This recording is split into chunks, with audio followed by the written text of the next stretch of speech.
if you're stuck between deciding whether you want to go into ecom or social media marketing, or you're in one or the other and you're thinking about switching, watch this video. I've grown an ecom brand.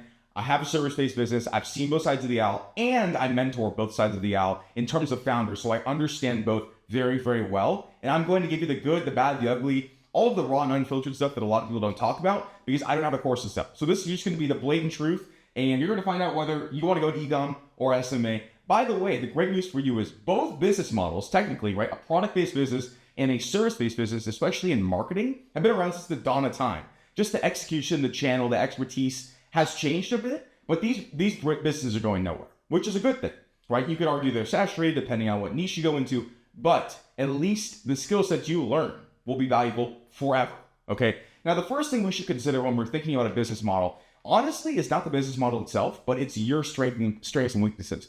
Now, I understand. Now, let's use this whiteboard. Who are you? Okay? What I mean by that is, what are your current talents, strengths, or weaknesses? Now, if you're just starting out and you're like, I don't have any strengths, well, that's totally fine then. That's totally fine. But it's great to know, with awareness, what are you naturally good at? Like, if you're naturally good at speaking and talking to people and just communication skills, you might want to be client-facing, because that's going to be a great soft skill to leverage into acquiring clients, having great relationships, etc. You're not really talking to anyone in ecom. Like, you're talking to manufacturers. Yeah, you're negotiating rates maybe with like influencers. You're talking to your internal team. But if you're really good at communicating, for example, go into something where you're going to face clients. Now, if that's not something that you like to do at all, and you're like, you know what, I don't want to talk to anybody. Like, if I could sit in my room on my laptop and make money all day, you're going to go ecom, right? These natural skill sets, soft or hard, that you already have, which you do, even though you might not think you have any, will really, really help you. Because you are kind of who you are. We're all going to develop the skill sets to some degree. Of course, we need to learn things, but who are you? And positioning yourself in the marketplace to best leverage your natural gifted skill sets is going to help you. Okay. Number 2. Why plus what purpose? Okay. Why do you want to get into any of these, and what is the purpose of it? Like, do you just want to make a lot of money? Do you want freedom? Do you, like, what do you even want, right? We need to work backwards from the end goal. Is the end goal some gigantic exit? Is the end goal super, like, low-key passive income? Nothing's really passive, but you know what I mean? Like, what is the end goal? Because in ecom, you can be more hands-off in a way, because you're not having client meetings, you're not having to deal with people, but at the same time, you know, you are having to deal with manufacturers, suppliers, people within your team, etc. And with social media marketing, you are having to adhere to a direct client, right? Like, you work for the client. And if that's something that's going to be too stressful, you can't handle the calls and the timelines and all of that, maybe ecom's better for you, right? We need to understand what we're looking for. You can exit both businesses. Okay, you can exit both businesses. In terms of cash flow, you will have a higher profit margin typically with an agency service-based model, obviously, right? Because ecom, you have to pay for the inventory. You can do a pre-sale. There's a bunch of different like techniques, but you're selling something that you incur a cost on, right? And that does not include marketing. That's hard inventory costs. So with marketing and with these different types of ways, the profit percentage typically across the board, service-based wins for sure.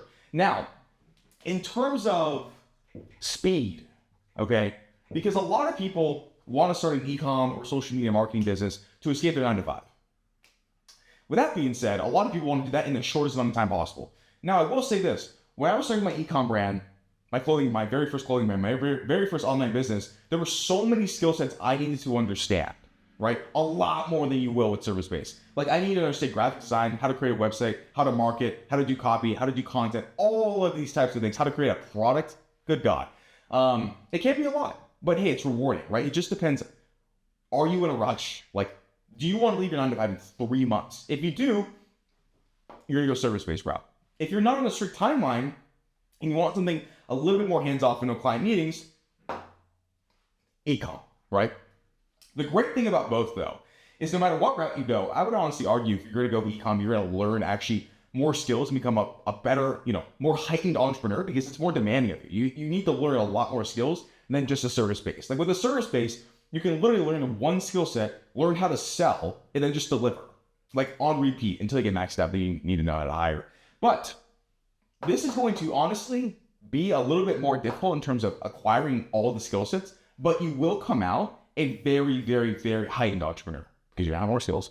But this is going to be quicker, right? Because literally, and to be honest, you don't even have to know the skill. You can just call into businesses, literally. And if you're good at selling, you're good on the phones, you're good at meetings, you can just sell something, arbitrage it, right? So in terms of speed, service 1000%. It's not even close. And technically, God, my rate sucks. And technically, I mean, you can do outreach and things like and like soft outreach with Ecom, etc. But direct marketing via outreach is the fastest way to make money, without a doubt. Again, assuming you don't know how to market, you don't have a product, you don't have an offer, etc. If you know direct marketing, you can just press a button and print money. But we're sticking at the basics, right? We're sticking to the basics. Okay. Number four is lifestyle and earning potential. Okay.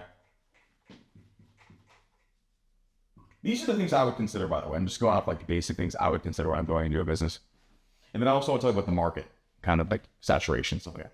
So, what is the lifestyle that you want? Like, do you want to be like this nomad traveling the world in Bali and Thailand? Then you're going to definitely go Ecom, because if you have a lot of US or, West Hemisphere, I would say, based clients, that time change is going to be awful. It's not going to be sustainable for you to live in Europe, have US based clients. You have meetings from 3 p.m. to midnight. I'm about to do that. So in terms of lifestyle, if you really, really care about like location freedom, all of that sort of stuff, I would 100% go Ecom.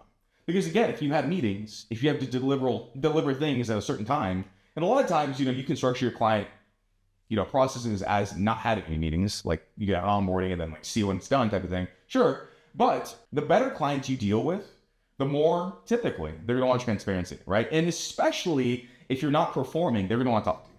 So it's just something to consider. Now let's talk about the market. Okay. Market. Plus like, target gains. Same. So here's the honest truth. They're both saturated as shit. But you can make money in either if you're great, which is going to be true for any industry till the dawn of time. Now, ideally, you're selecting a market where they're in pain, it's growing, easy to contact them, easy to locate them and target them. And yeah, that's a fantastic market, ideally. But if you want to just start in business in something that is proven and that is shown to work, right? Because you're not going to go into like some ridiculously incredible market with all these skills that's starting out. You want to just do something that's been proven to work. So, Ecom, like I said, going to be around till the end of time. Clothing, supplements, beauty, all of this stuff is not going anywhere.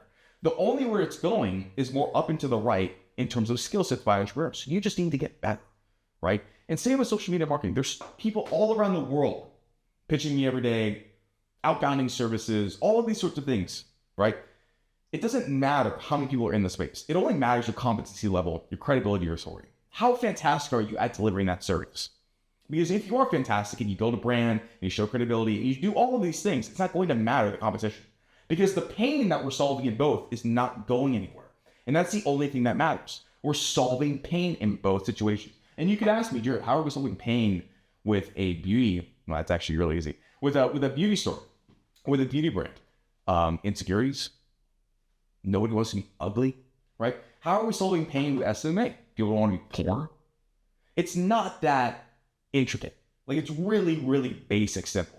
Both want status, both want a better life, both want aspiration. And this is in a marketing course, but you want to position both to ascend them to that greater version. So they're both saturated. But the only thing you really need to do is get good. Outwork people, iterate, have a feedback loop, get better at creating content, a personal brand around the brand, around your personal brand of yourself, your agency, around actually, you should have a personal brand and the Ecom brand, to be fair.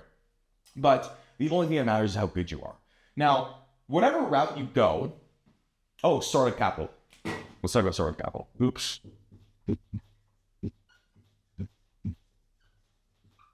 Okay, startup capital. With the service, it's zero.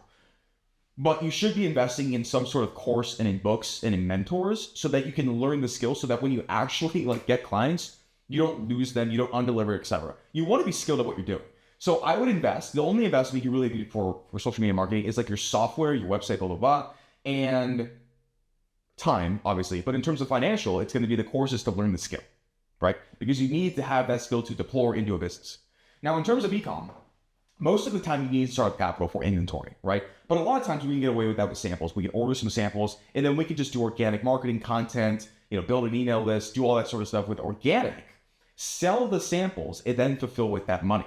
So both do require some startup capital, obviously, but if you're smart about it and you can finesse it, you don't need that much, right? Like never use capital as an excuse to not execute or start a business. That is absolute BS. So what I will leave you with is, who are you as a person? Where do you lean, right? Like if you're used to software and engineering and code, you're probably gonna be in a product-based back end thing. If you're normally in sales, go into service for sure. Because if you already know how to sell, then all you need to do is learn a skill and go sell the skill. Know the pain points, blah, blah, blah, blah, blah. Why and what purposes? I just think it's very important. I know it's kind of cliche, but it's what do you want? And what's the purpose of this? Leave the 9-to-5, get really, really rich, have a big exit, start at the end, work backwards. Speed, you're gonna want to go service, right? If you're not in a massive rush, you're like, you know what? I'm finally taking more time because I like this lifestyle and I like this idea better, blah, blah, blah. Then you're gonna go ecom, right? But speed obviously plays a factor. Lifestyle and your potential, kind of the same thing we just talked about. Market, both saturated. You just need the best of both, right? And what you can do to really catapult that is look at people that are absolutely killing it in space and just iterate and improve what they're doing. There you go. Startup capital. Ecom typically leans a little bit heavier, but again, you can get away with having very, very minimal capital for an ecom or social media. Social media marketing. Do not use that as an excuse to not start a business. Whatever you do, take decisive action. You're going to fail. Everybody starts at zero. Then you get that feedback. We'll be like, okay, could have done that better. And then you just persist. And by the way, act as if you're the best already. We're getting into mindset, but I want you to act as if you're the best already, okay? Either one you can make work in 2024, in 2054, it's not going to change. The pain points are going nowhere, but your skill set is the only determinant to how well this will work.